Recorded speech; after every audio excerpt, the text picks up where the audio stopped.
उस अमर वाणी का आपको कुछ अंश सुनाएंगे।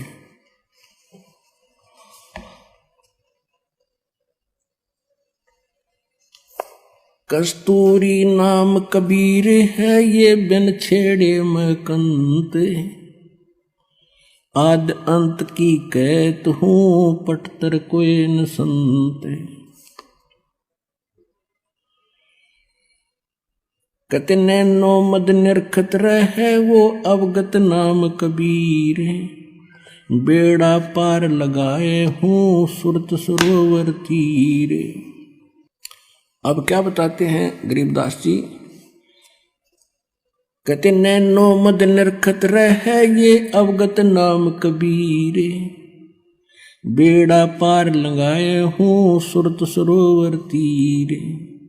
गरीब दो नैनो बिच कमल है ये उज्जवल हिरंबर धाम, शेष सहस पुन रटत है जिन्होंने पाया वो राम। अब कबीर साहब कहते हैं कि ने बताई कि जिस राम राम को तुम जपते हो,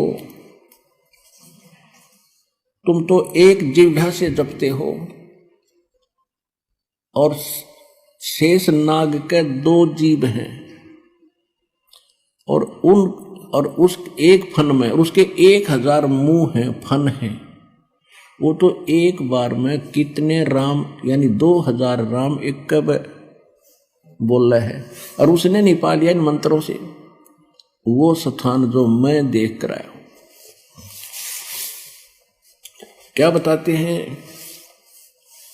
अब क्या बता रहे हैं कि दो नैनो बीच कमल है, आगे कमल जिसको त्रिकुटी कमल कहते हैं। दो नैनो बीच कमल है वो उजल हिरंबर धाम, शेष सहस पुन रटत है जिन्होंने पाया वो राम।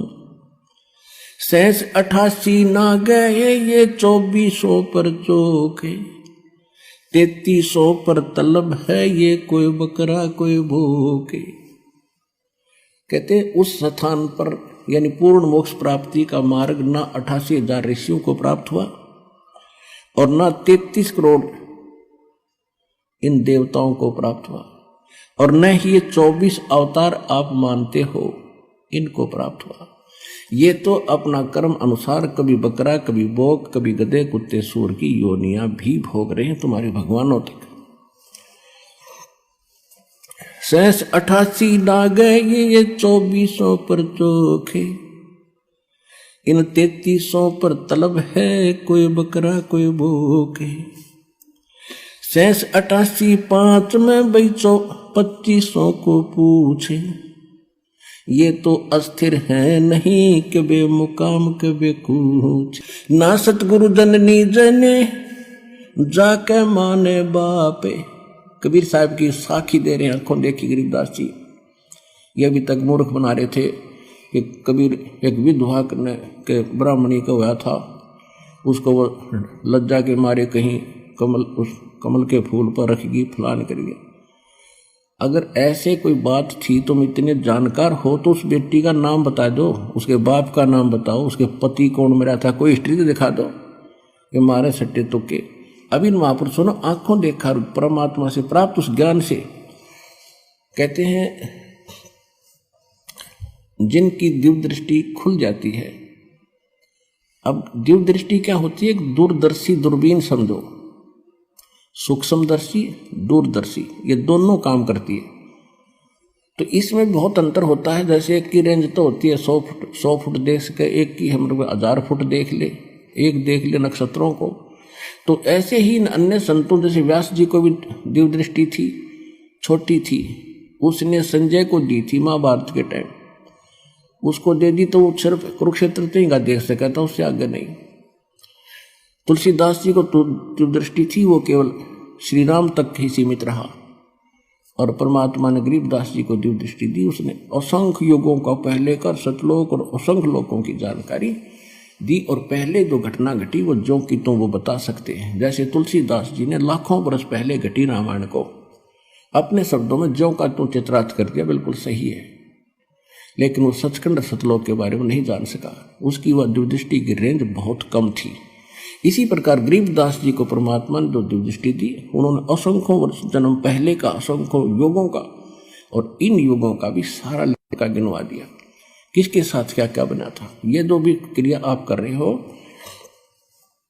जिस भी जीवन में आप रहे हो, जैसे भी आपकी ज्यों की तो आपके अंदर फीड होती है और एक उस धर्मराज के दरबार में आपकी फिल्म जाती है, और जिनकी दिव्य दृष्टि खुल जाती है प्रत्येक की देख लेते हैं, उसको चला कर देख लेते हैं, उसके अंतःकरण और इसने क्या क्या जन्म भोगे, पहले ये क्या बना, पहले इसने क्या किया, कैसे था। तो ये आध्यात्मिक एक दूरबीन है दिव्य दृष्टि।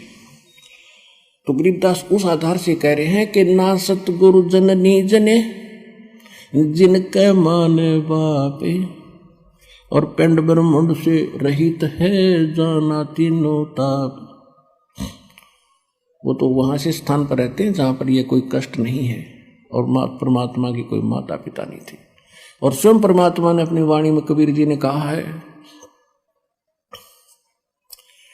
मात पिता मेरे कुछ नाही, ना मेरे घर दासी, जुल्हे का सुत आण कहाया, ये जगत करे मेरी हंसी। परमात्मा कहते हैं, ना मेरा जन्म ना गर्भ बसे, ना मेरा जन्म ना गर्भ बसेरा, मन बालक बन दिखलाया, काशी शहर नगर जल बिच डेरा, तहां जुलाए न पाया। 600 वर्ष पहले मालिक यही बोल कर गए थे, आंखों देखा गरीबदास जी यही बता रहे।